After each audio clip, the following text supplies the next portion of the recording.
Everyone thinks because you're a zombie, you don't know good coffee. Well, they're wrong. There's only one brew that gets my seal of approval. Deadly Grounds coffee is my guilty pleasure. The aroma is so intoxicating. It brings all of my neighbors out of the woodwork. Deadly Grounds coffee. Coffee to die for and zombie approved. It's good to get a little deadly. Use the front door! Oh, they're so disgusting.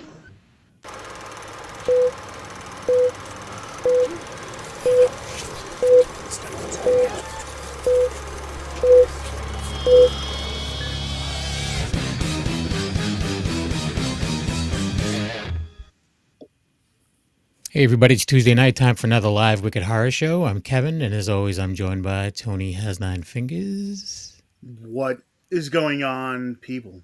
And Tony, would you like to introduce our very special guest? Sure. From Shady Dawn Pictures and a fellow New Jerseyan, we have Ryan Callaway on. How are you? Not bad. Thanks for having me. Thank you for coming on. Welcome to the show. So yeah, so he was Tony had mentioned your production company. Let's start off with that. Let's start off with how long has Shady Dawn been in existence? Since 2009. 2009. And is that when you started making movies, or did you make some stuff beforehand, or? Short film. I started with short films, and I'd say, well, some people probably say to the present still very bad feature films. But it really started becoming a thing around 2015, 2016. That's when we started with more consistent features. Nice. So, but you started Shady Dawn back when you were doing the short films? Yes, sir. Yep. Nice. And what inspires you to make movies? I've always been a writer. I enjoy telling stories, particularly scary stories, but I try to branch out once in a while. I had a couple books published a lifetime ago in the early 2000s, but I just delved into short films back then, more so just for fun. I guess I got the filmmaking bug shortly after that, and some people motivated me to get more serious about it. And I really just enjoy, I think I just enjoy telling stories. And of course, there's the collaboration part of it with the actors, the composers, and all that as well. Mm-hmm. Nice. And so, besides the storytelling aspect, I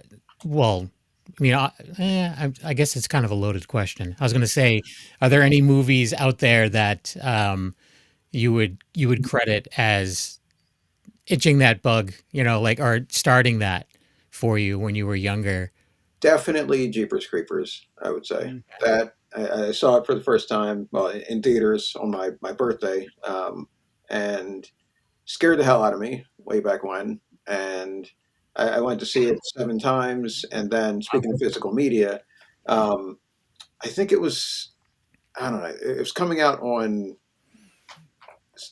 it was coming out earlier on, I think DVD. Back then I only had a VCR. So it's coming out like a week earlier on DVD, and I really wanted to see it again and see the special features. So I went out back then, and I think I was working at CVS or something, saved up money to buy a DVD player, and then bought the DVD as soon as possible. And I watched all the special features.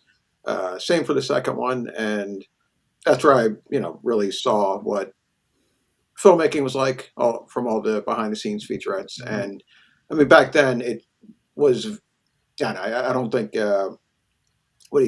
digital was as big and accessible as it is now. So I didn't think it was something I could really get into, but I found it all fascinating. And, I guess probably daydreamed back then about maybe doing something like that one day, based off my writing and all that. And, so I really credit that movie, I think, most with really beginning my filmmaking aspirations. That's nice. That's good. Yeah, I mean, it's always good to remember that one that got you, that bit the got the whole ball rolling, and like the fact that you had to save up for not a VCR but a DVD player. I remember saving up for my first DVD player, and I'm probably a bit older than you, but my first DVD player was It was like $700. It was a Jeez. lot of, yeah. It was a Toshiba and it was a dual disc. Like, 'cause like way back, DVDs, like if it was a longer movie, it was either dual sided Mhm. or it was dual disc. So like certain movies, like you would have to like change the disc halfway through the movie. With mine, you didn't have to do that. It can just continue it. Um, A real quick thing on random story, but the first time I saw The Ring, I think later that day, I was recording SmackDown. Speaking of VHS, mm, on VHS tape, and at least the VCR that we had. Once it got to the end of tape, it would stop, rewind all the way back to the beginning. Then the VCR would shut off, and unfortunately, I was creeped out from watching The Ring. I fall asleep during SmackDown. It's still recording, and when I wake up, it's on the static screen because once the VCR shuts off, it goes back to the I don't know, whatever the analog thing was. yeah. I woke up to static, and that gave me that freaked me out a bit. I can Yeah. imagine right Yeah. after that, it's like, what 7 days? Okay. Yeah. Wait a minute. Great. Yeah, What did I do? VHS discussion just brought that back. Yeah. Yeah. Then I also remember buying my first DVD burner that you like hooked up to a TV. That cost a lot of money too. It was like a light on burner, and like, that was the brand was light on, and you can use DVD-R, like, and you could use it just like a VCR, but you were burning onto DVDs. Well, then they came out with that like dual thing where you could put a VHS in one side and a DVD in the other side and record Yeah. VHS onto the DVD. Oh, I remember geez. at one point in time I was taking old family Yeah. tapes and doing it that way. I Yeah. am way behind in technology. I never knew that was a thing. Yeah. Yeah, Yeah. that was how many years ago for now? Like 15 at least. Yeah. That was a while ago. Yeah. But yeah, my old I still have my old like my first DVD player. It's sitting up in the attic.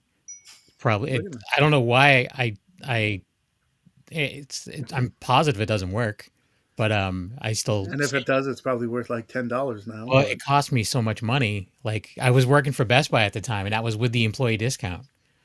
Dang. Yeah, that's kind of crazy. yeah. Well, you know, This was back in the day when N64 was the new console. So it was back then, N64 and Dreamcast, because that's what I was selling at Best Buy.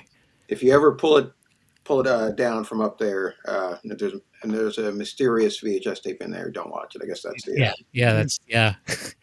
I play it, and it's just recording in my attic. Like, oh my god, yeah. All right, I'm done. Sergio's So in the chat. Just want to say hi to Serge real quick. what's up, Serge? It's been Yeah. a while. Yeah. But were you the kind of person that as you were writing, you kind of had like a plot, like a visual version of it in your mind? So now that you do the writing and the directing, it's kind of like you know exactly what you want to see. Because sometimes if you're just a director and you're taking someone else's work, it's like you might have one vision and they might have something else. But since you are the writer and director of a bunch of your movies, it's kind of like you already have the idea for it in your head beforehand. Yeah, it's always kind of been that way too. I was always headed in this direction when it comes to filmmaking. That I didn't know it back then, but like with my books, and I didn't even know. I don't know if it was a thing back then, but with my books, I would create book trailers or even just random weird inspiration videos where I would take people from other movies or whatever mediums I could find them in, and set just different images that made me that tied into the story somehow.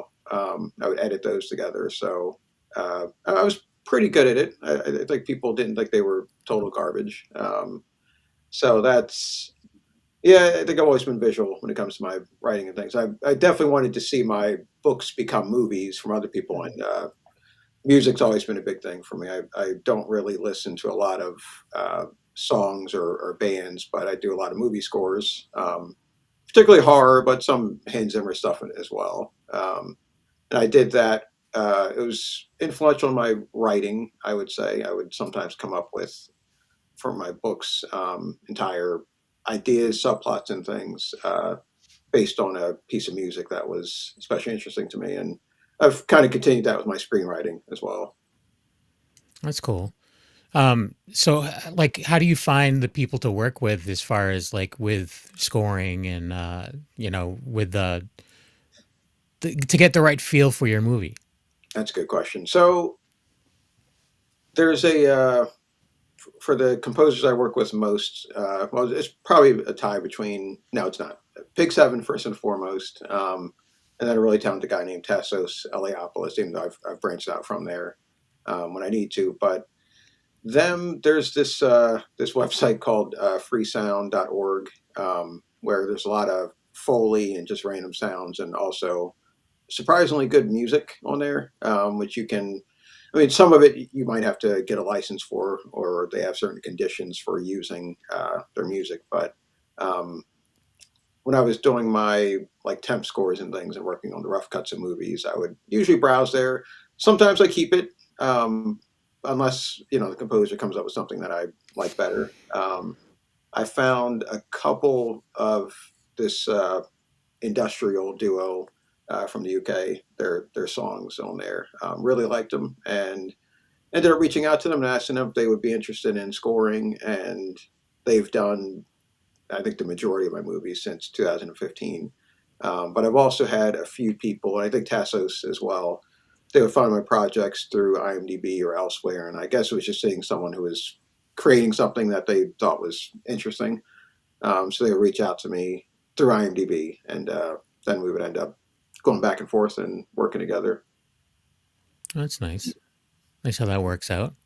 And as far as like your cast, do you work with the same people a lot, or is it something where you try to mix things up? And because I mean, there's a lot of directors that we've talked to that work with the same cast a lot because they know they can work with them. They know that they work well, Yeah, and it's comfort is a important factor when it comes to the time constraints of an independent movie and stuff like that. So, it, definitely. do you work a lot with the same talent?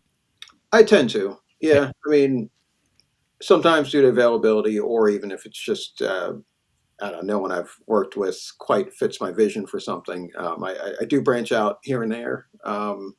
We regularly do castings on Backstage and different websites, but I definitely do prefer working with the same people, in large part because with it's probably all filmmaking, but especially if it's indie filmmaking, it is I don't know, it's interesting. I also work with a very small crew, so sometimes it's just myself and the actor on set. So you really get to know people pretty well. And often with filmmaking, it is like fighting a war, whether it's the conditions or whatever craziness might be going on behind the scenes. So, you tend to bond with people. A lot of the actors I've worked with have become really good friends. And even ones who aren't, we enjoy working together. And so I do try to cast the same people routinely. Mm. Yeah, That's we've good. heard that a lot just because what people don't realize, especially with indie film, you know, they think big budget films you have, months to tape. I mean, sometimes indie film it takes months just because you can only do like every weekend or every other weekend.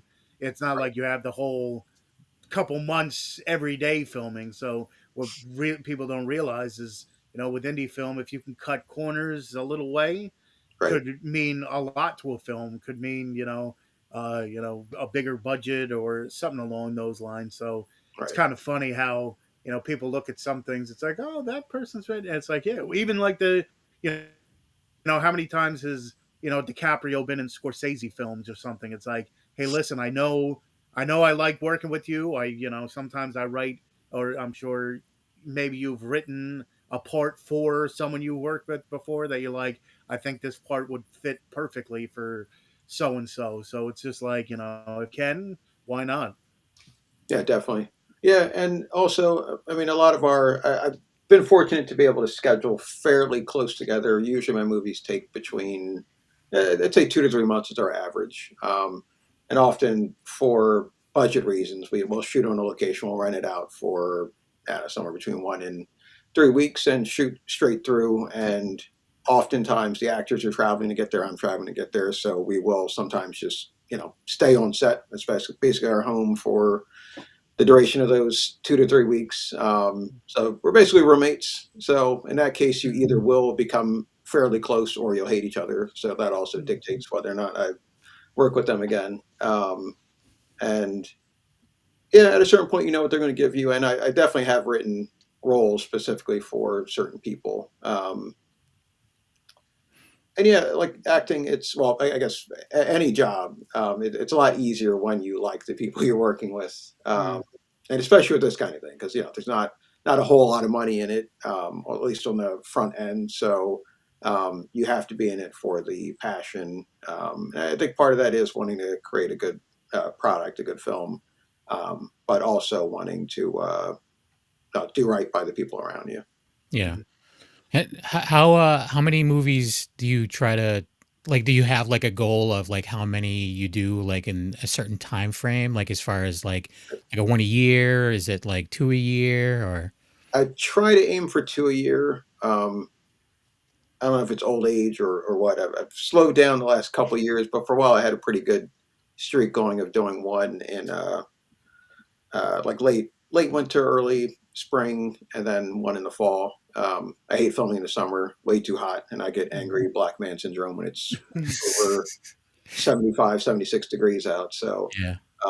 try to avoid that as much as possible. But yeah, I like to do 2 a year, and I had a good streak going for a while because I find inspiration from all sorts of places. So for a bit, I had multiple stories in my head, and I've written different screenplays, and I'm basically picking, well, which movie do I really, really want to do now, or what do I have the budget for now.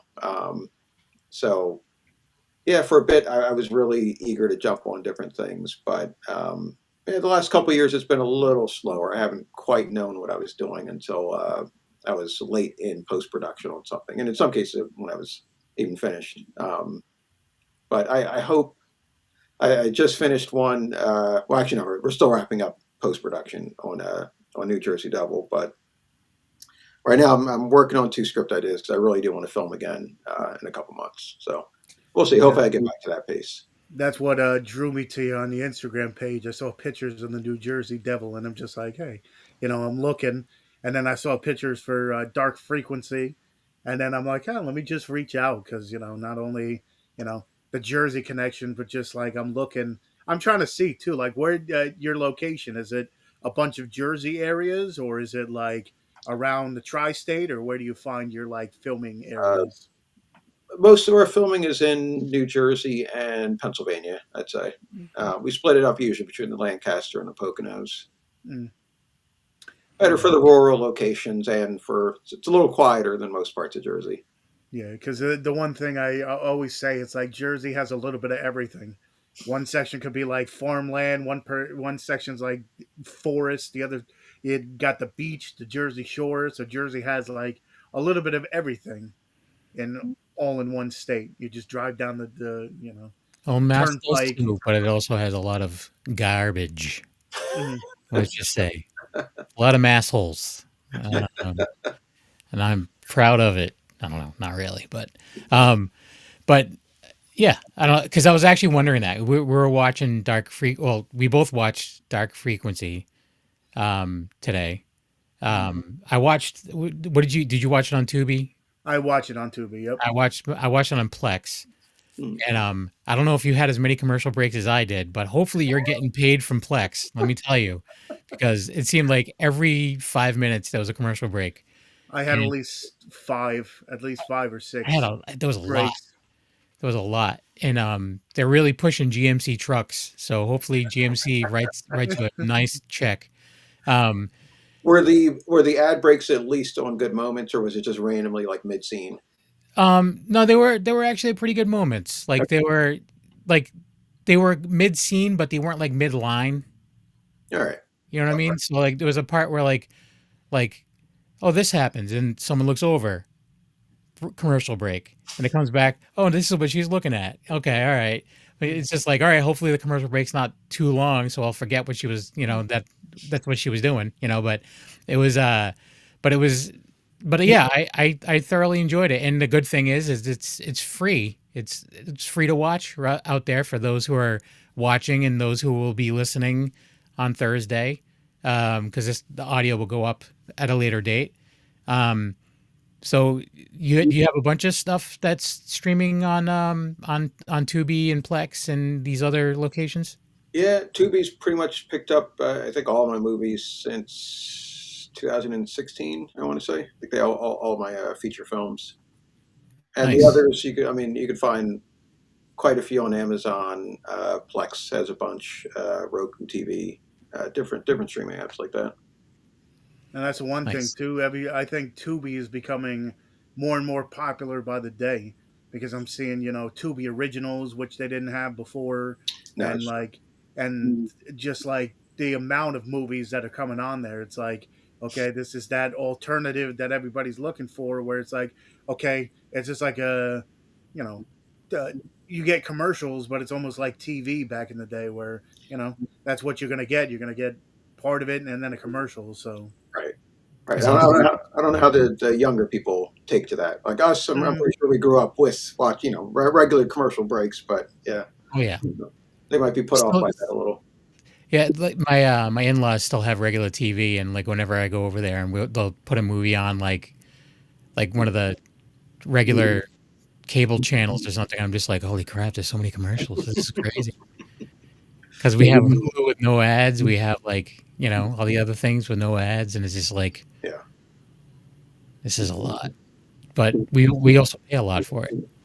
So Right. And although I make fun of the younger people, we started watching something I don't know, last week, some horror movie, and I think by like the second ad, I'm like, you know what, screw this, and we just went to Amazon and rented it or bought it for $4.99. Like I yeah, can't do the ads tonight. yeah. Yeah, I mean, sometimes it really depends on what it is. Like if I, because I had heard, well, we had heard from a guest like a while back that Tubi paid the best out of Yeah. a lot of the streamers that are out there.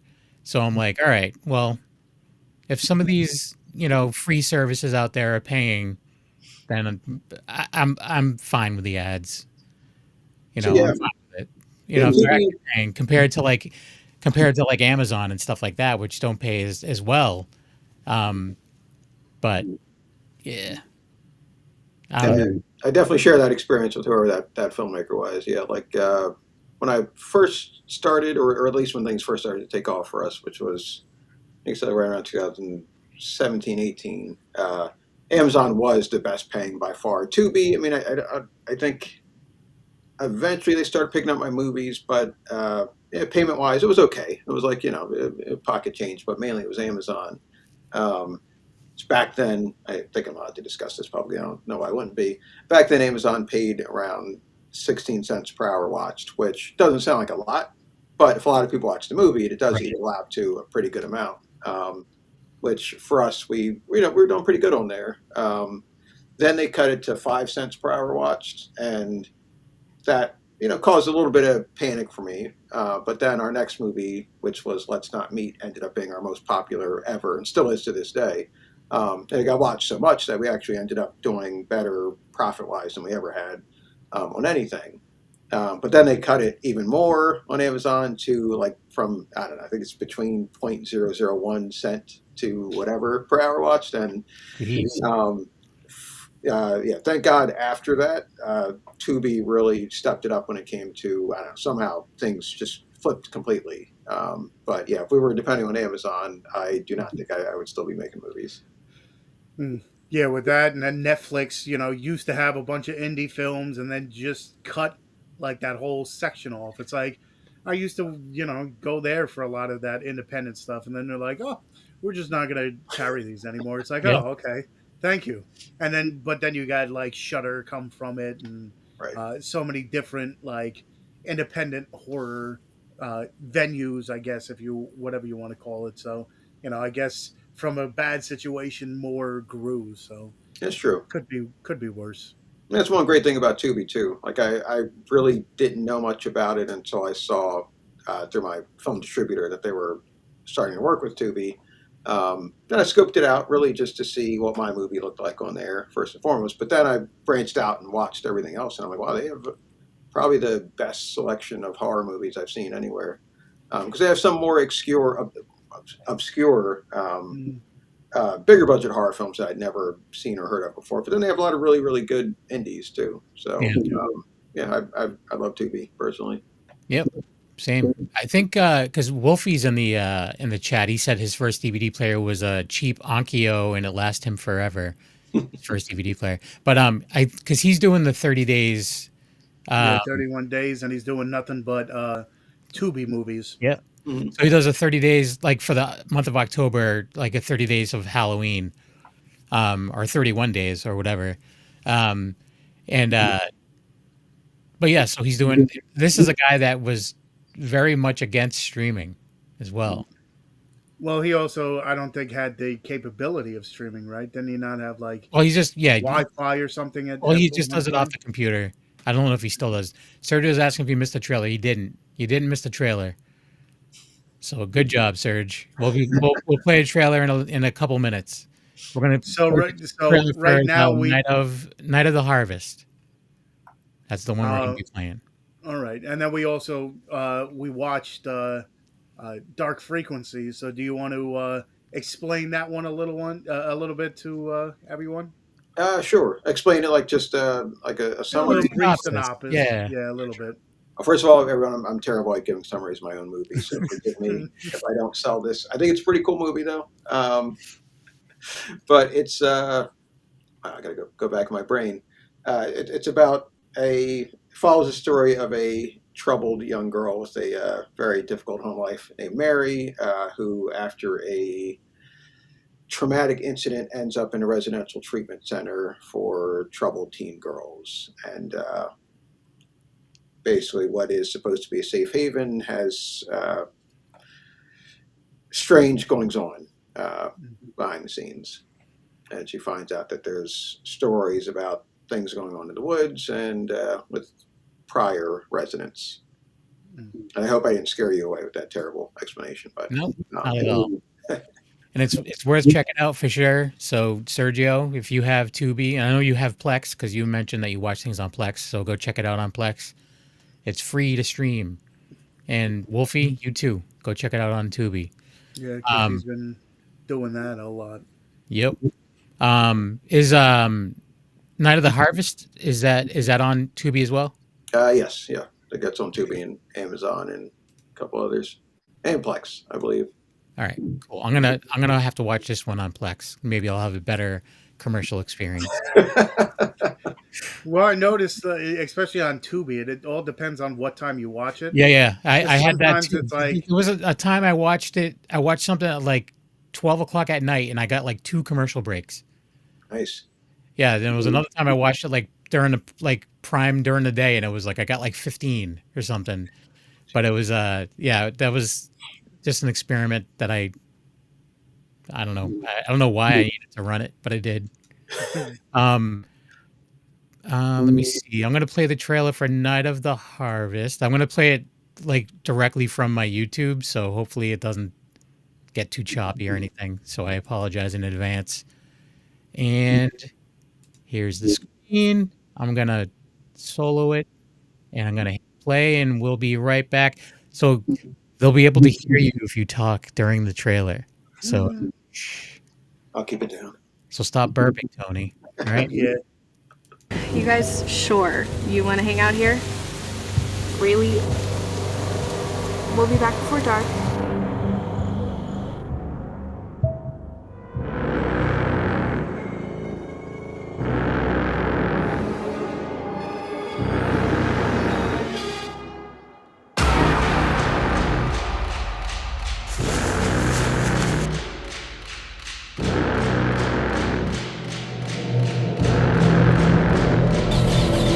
Are you doing it right? I think so. It's not.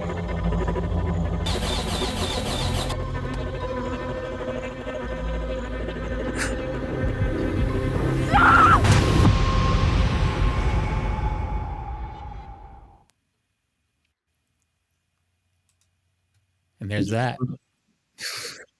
So that one looks interesting. What's that one about? So it's technically a sequel, although I don't think you necessarily have to see the first one. First was Stay Out of the Basement, which was about a young lady, a teenager named Mackenzie, who's babysitting for babysitting a young girl named Peyton, and basically she discovers something sinister going on in the basement, hence stay out of the basement. The night of the harvest follows continues Mackenzie's story, but also focuses on a new cast of characters who are out geocaching in the deep woods when they end up running into some traps and are then pursued by this mysterious woman in white. Geocaching, huh? Yes. That's way to nerd that up. I was like, first off, like that's a very specific thing that not everyone even knows about is geocaching. True. That's almost like a scavenger hunt kind of deal. Yeah. You have to. It's like hints and stuff like that, and you got to find like hidden. It's I looked into it at one point in my life, and I was just like, I am not smart enough.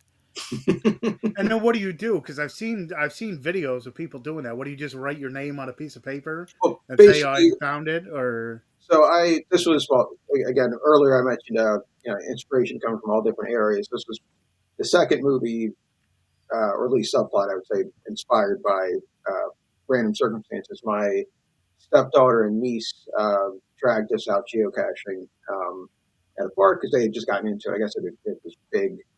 Maybe it is still big, but especially big around 2022, 2023. So basically, the way they did it anyway, there was an app, and there would be like a what do you call it? Like a GPS tracker kind of thing, letting you know how close you were to each cache location.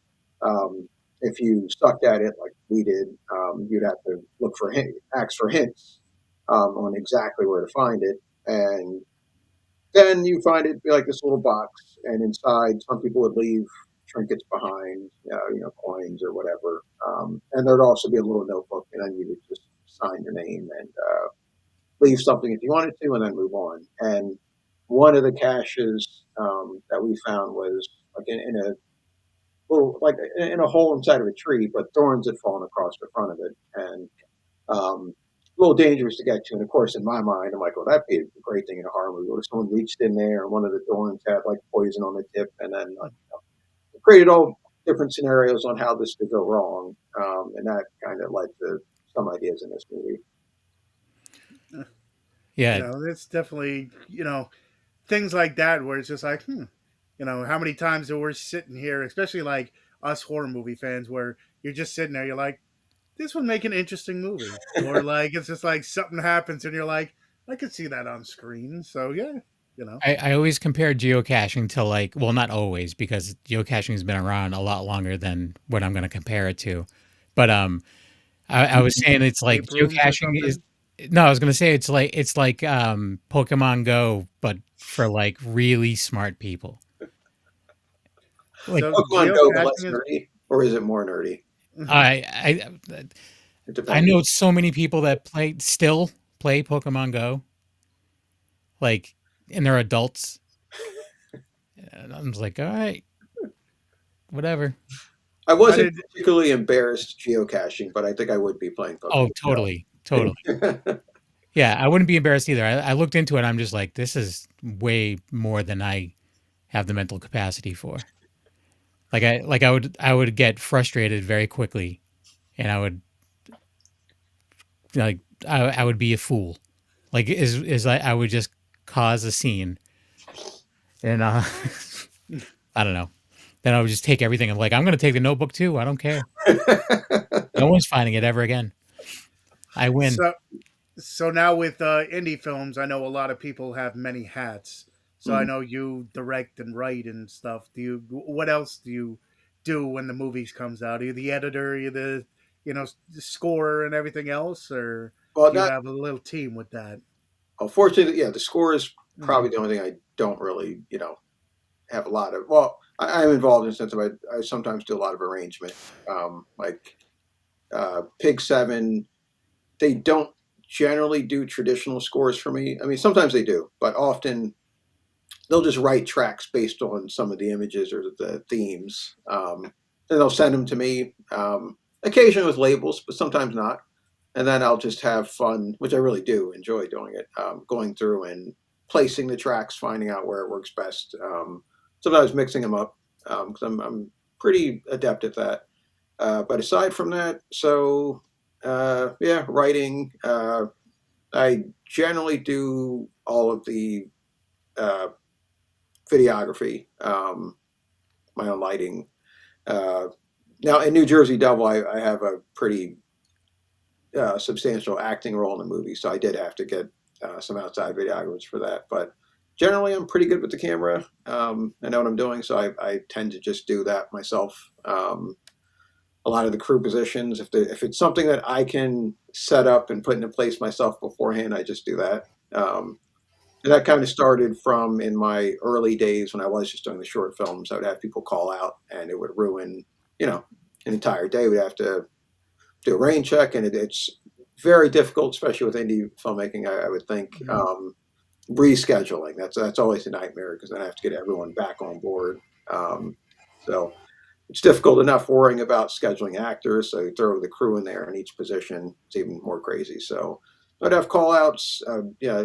The people I worked with early on taught me how to do different positions myself in case I needed to in a pinch. And that eventually turned into, I'm just like, well, why even call this person if I think they might not show up anyway? So yeah, if I can set up a microphone or, arrange the lights and all that stuff myself, I'll just do it. So, during filming, generally videographer, I guess sound person most of the time, lighting. And then in the aftermath, I do the editing and, I think that describes most of my hats, I think. It's a lot of hats, though. It's a whole lot of hats for just one head. Yeah, yes, I agree. That has to add. I mean, I'm sure it's a lot of stress, but at the same time, too, it's you can look at it like it's my baby. Yes, I have I'll say, and what's a what. You know what I'm saying? Like it's just like if it doesn't come out the way I liked it, there's only one person responsible.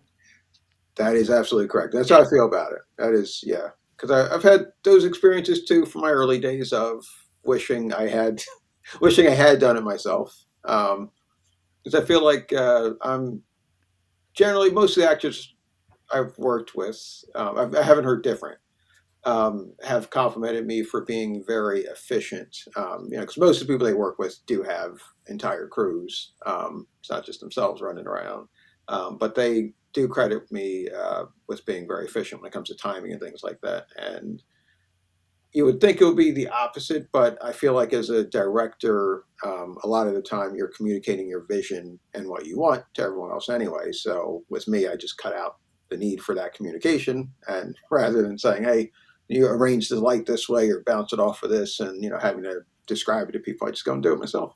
And so I feel like for me, at least, it makes things most of the time quicker. And yeah, I had experiences early on. I don't think it would happen today necessarily, but dealing with different crew people, sometimes you will get personalities that you'll clash with, or people have their own vision on something. And a lot of time I'm open for collaboration, but then there's some things where it's like, no, I've kind of, being the person who does come up with these ideas and then write them myself, sometimes I do have a very, very specific vision or idea for something and, don't necessarily want to get into a debate about it. Yeah. Now, when it comes to the actors and actresses and do you let them kind of ad lib sometimes, or do you try to keep them to the lines? Exactly. That's right. Well, so my general rule, and it's fun. My general rule is, and I've got the chance to say this a couple of times on New Jersey Devil. There's flexibility with the lines, as long as you don't make me sound like a dumb screenwriter. Because sometimes they'll ad lib something and then it'll completely it won't be English at all. Be barely recognizable as human speech. So things like that. And I generally just say if I notice that you've changed it, then it's a bad thing, and then I'll say something usually.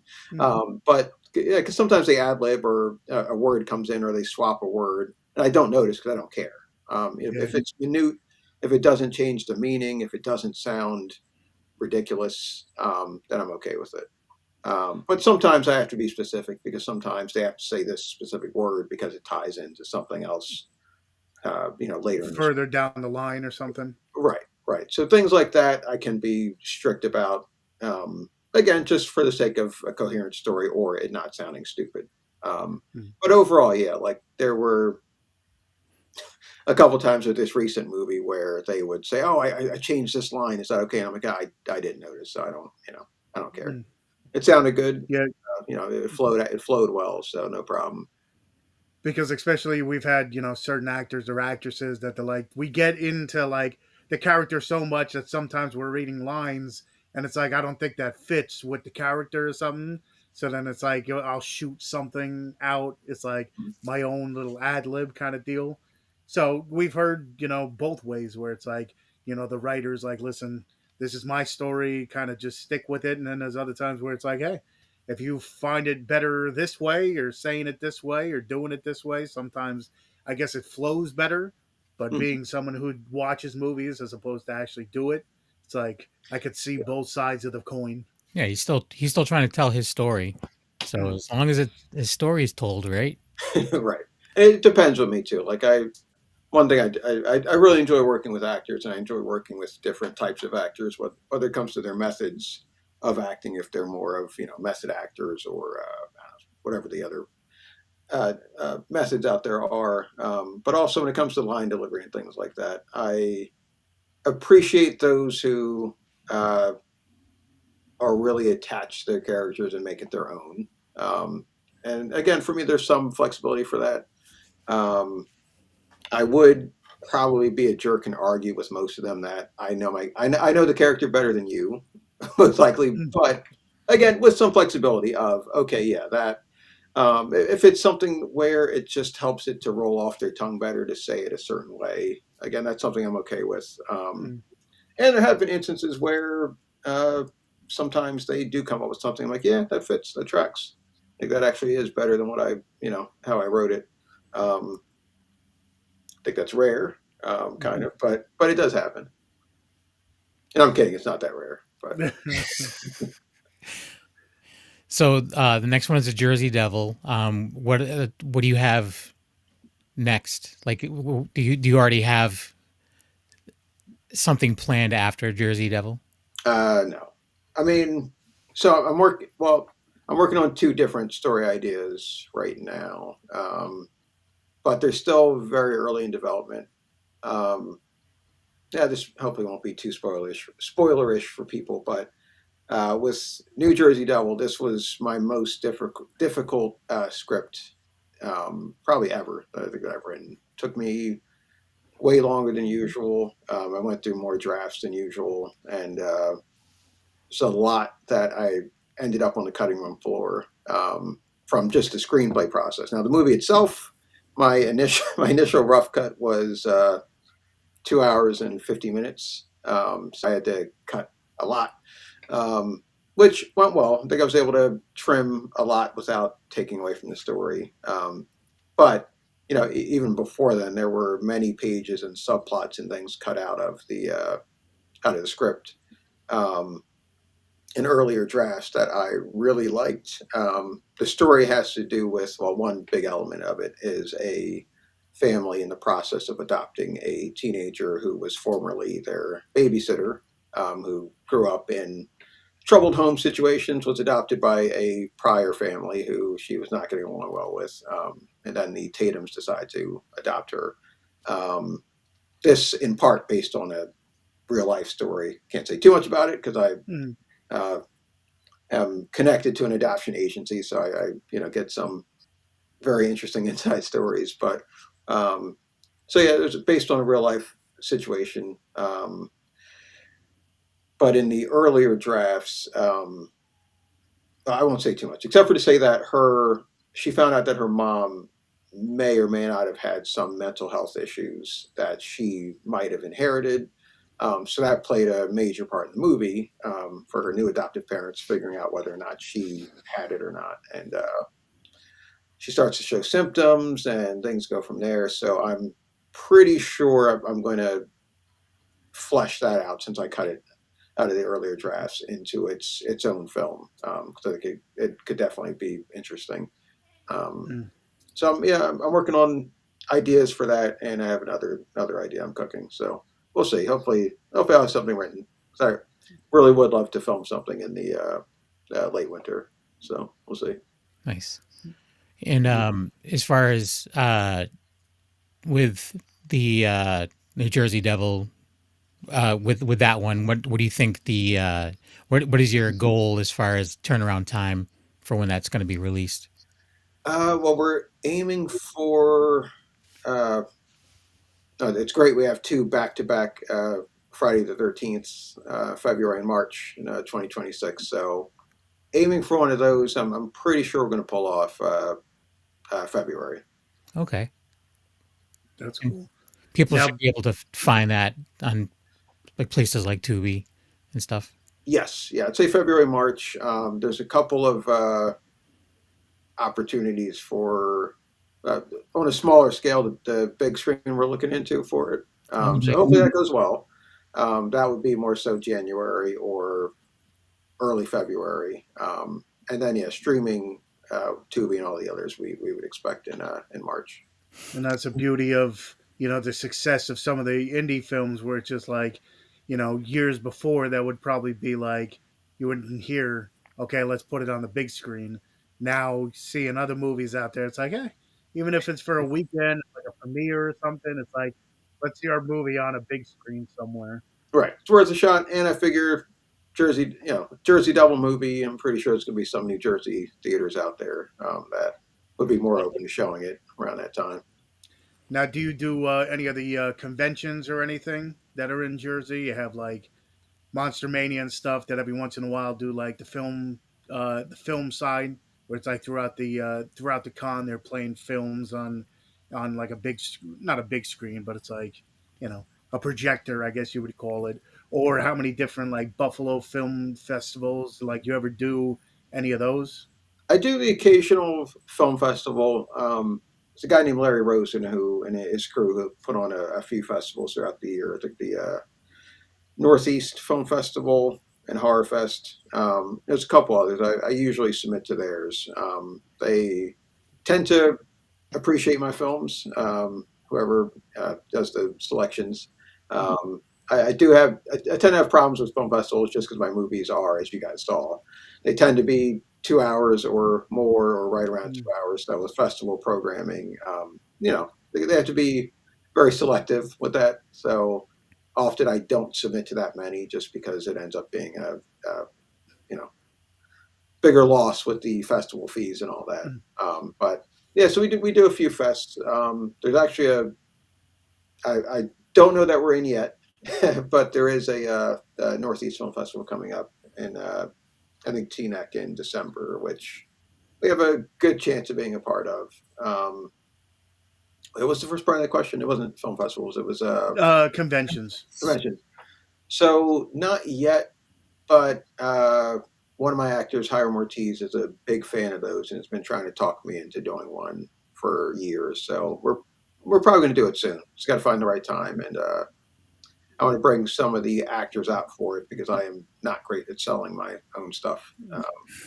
Yeah, that's all you need is like a table with Do you have physical copies of your movie? Yes. Yep. Okay, so that's all you need, little table. Especially for me, I mean, being from Jersey, I was late to the game, but now it's kind of like a bug that you go to. You have New Jersey HorrorCon, which is huge. Then Mhm. it's Monster Mania, which is big, and then Chiller as well.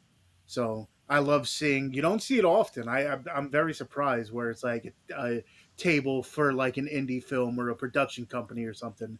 You see a lot of vendors, but very few often do you see like an actual like production company. You have boutique labels like a Vinegar Syndrome or like Severn or something. But when I see those tables where it's like, you know, especially doing a podcast, it's like, man, it's perfect for me walking up and being like, hey, listen, if you ever want to promote your stuff. But it's definitely, I'm sure I'm on the opposite side where I'm the convention goer. I'm sure we've heard many a times where the people that are actually the guests there love it. So That's something I definitely want to look into soon. New Jersey Horror Con, they usually have a film festival attached to it too, or am I thinking of a different one? that one does have. I don't know if it's like a film festival, but I know they run films through it. They do it in AC, and then there's one in Edison as well. It's Okay. like two different places. And Chiller runs one in Jersey? I don't know if Chiller has a film festival because that's a little bit of like hodgepodge of everything.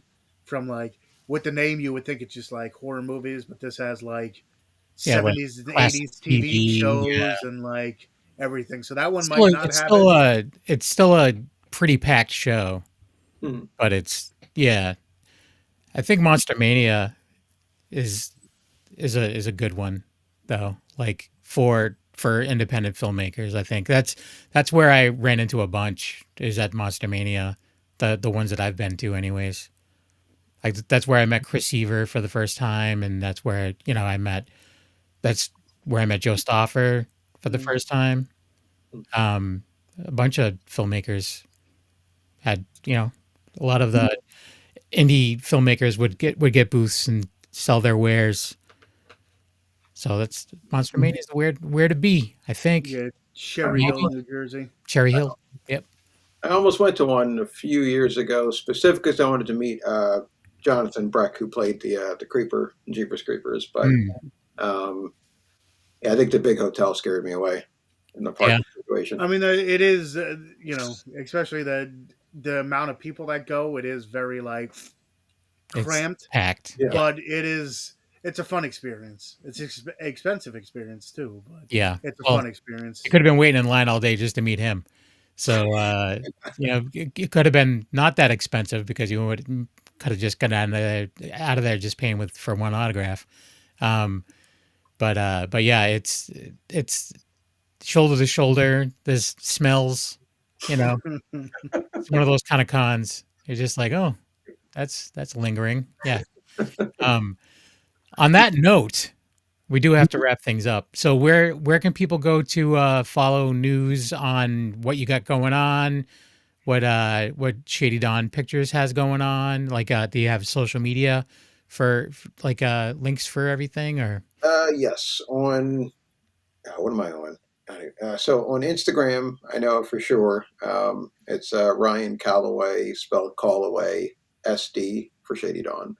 And then there's our website, shadydawnpictures.com, where we have updates on all of our movies and where you can see them and updates on future movies. So if you want to know when and where they'll be able to see New Jersey Devil, that'd be the best spot for it. okay?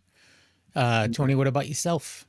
You can find me at Tony Has Nine Fingers on YouTube, which I don't do videos in a long time, but I do have some stuff like backlog, so you can check my stuff out there. Tony Has Nine Fingers on X, which I don't use, but it's in my spiel. Tony Has Nine Fingers on TikTok, which is my, where you'll find me the most, where I do movie reviews, unboxings, or show off the collection and stuff. You'll find me there, which I finally broke the 30,000 mark. I'm at 31,000 followers, so Nice. that's my fastest growing and quickest part. So I go there, and then Tony's Movies on Instagram, where I show off the movies behind me, and of course here on the Wicked Horror Show. Um, most of the time we have awesome guests, but if we don't, it's either horror movie talk or we take the week off. Yeah, we take the week But off. Sometimes we have stuff going on. We have lives. but we when we do, we get awesome guests, and it's always fun to hear the backstories. Like I always said before, it's like before I started this podcast, I looked at movies completely different than I do now, especially indie films, because the stories that you heard, what you thought you knew, you have no idea about. Where it's just like how hard it is, how precise it has to be, and like if one thing goes wrong, 10 things go wrong kind of deal. And it's just like when you're watching it, you're like, you think one thing, but after this, my eyes are watching movies a lot different than I used to. Hmm. Can I ask real quick? And I may not want to know the answer. I'm kind of scared now thinking about it. But where did the name Tony Has Nine Fingers come from? In high school, I dropped weight on my finger. I used to play football, so Tony now has it's 10 just fingers. It's just always bent. yeah. So instead of saying Tony has 10 fingers and one's bent, or Tony has one bent finger, Hey, I'm it's Tony has 10 fingers, but one's bent. Doesn't sound as good. so Forget being about it. so being part Italian in high school, they're like, "Oh, you should call yourself Tony Nine Fingers." Kind of has like an Italian mob boss name to it. So then it kind of just evolved into Tony has 9 fingers. And when people, it brings that to it too. So when people look at my name, they're like, "What the hell is He that? Do gets you asked only that a have lot. 9 fingers?" It's like, where is it? So it's still there. It's just bent, doesn't straighten. And I Although four it would be more of tendons. like a Futurama like mob character to be like, hey, Tony has 10 fingers, but one's bent. Like So that would be more humorous. For so that myself, you can mm, follow me on Instagram, just a knuckle on Instagram. And I just do the show with Tony. And that's about that. So thank you that for strange show. watching. Thank you for the listeners that are listening at a later date.